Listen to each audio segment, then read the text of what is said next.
Now, there was a question right here. It's really the ultimate question, and I appreciate your asking it, Rob Miller. Why do bad things happen to good people? I mean, at the end of the day, that is the question that mystifies all of us the most, right? If God is all-loving, all-powerful, and all-knowing, why does he permit bad things to happen to good people? So my first answer to that is, we don't know. We don't know. We don't know. We don't know what the mysteries of God are. And Moses was asking the very same question when he said, show me your ways, show us the mystery of your ways. So you're not going to get any answer that is entirely satisfactory. However, I will say for myself, I love God and I trust God. I do believe, I know that God is all-knowing, all-powerful, and all-loving.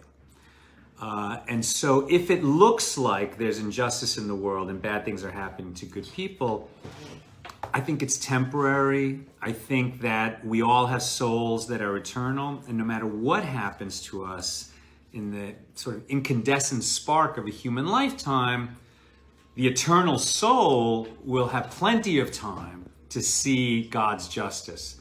And we're just not going to see it in this world. The nature of this world is that it's hidden. And I think it's a blessing that these questions are hidden from us, because while we're here, we do the best that we can in the short amount of time that we can. And when we see injustice, you know what? Just like on a movie set, when I'm directing, somebody brings me a problem and says, hey, you know, the wrong costume is here, or we don't have access to that location, or the wrong lens, or whatever. I always say, thank God you noticed that. You're in the best place to fix that problem. So when you observe an injustice, okay, you've observed it.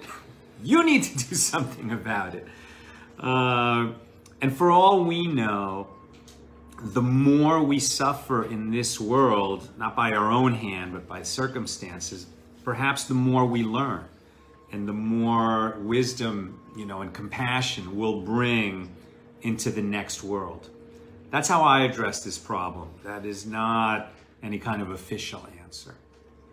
I think it's also important to point out that Hashem's or God's purpose for pushing difficult things on people, especially if we're perceiving a person as good, is in order to produce more of an experience after we leave this world that's a more elevated experience than what we may have prior to that.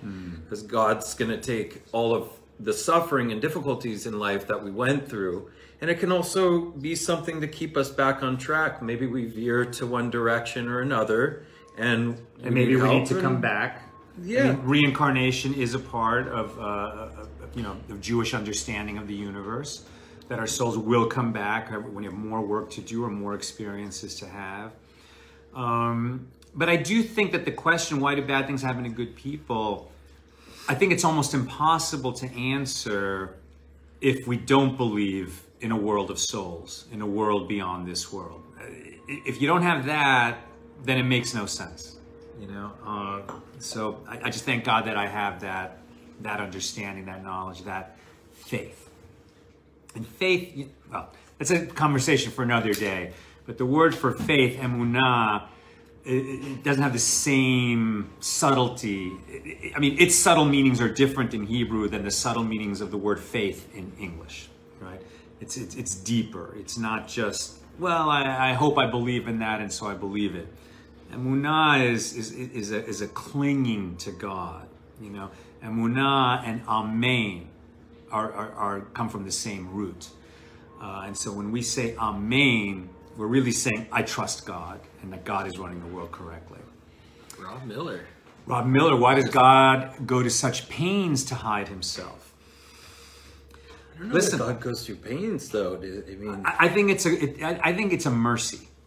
God is being merciful when he hides from us, right? How do we know that? If we look back at the moment when God hid himself least from the humans, which was at Mount Sinai, and God entirely made a manifestation I am the Lord your God, right? He spoke the first 2 commandments. And the people freaked out. They said, tell him to stop. Tell God to hide himself. That's what the people said.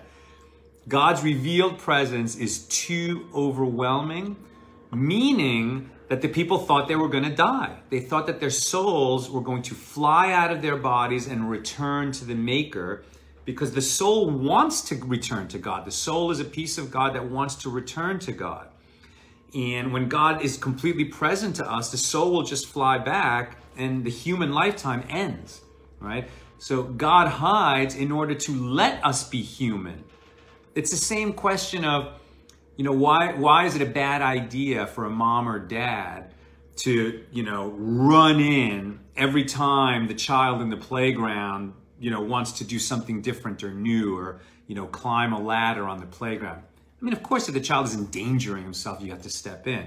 But if the child is just exploring and trying to form its own identity, the parent has to hold back and let the child develop its own authentic self. And that's what God does for us. And that's interesting, because Pat Smith saying, Lord, save us from ourselves. And I was thinking that I wanted to refine it a little bit, if I could, with all due respect, is Lord, help us to be ourselves. Anne says she could use a glass of wine. This one's for you, Anne. This one's for you, Anne. L'chaim. L'chaim.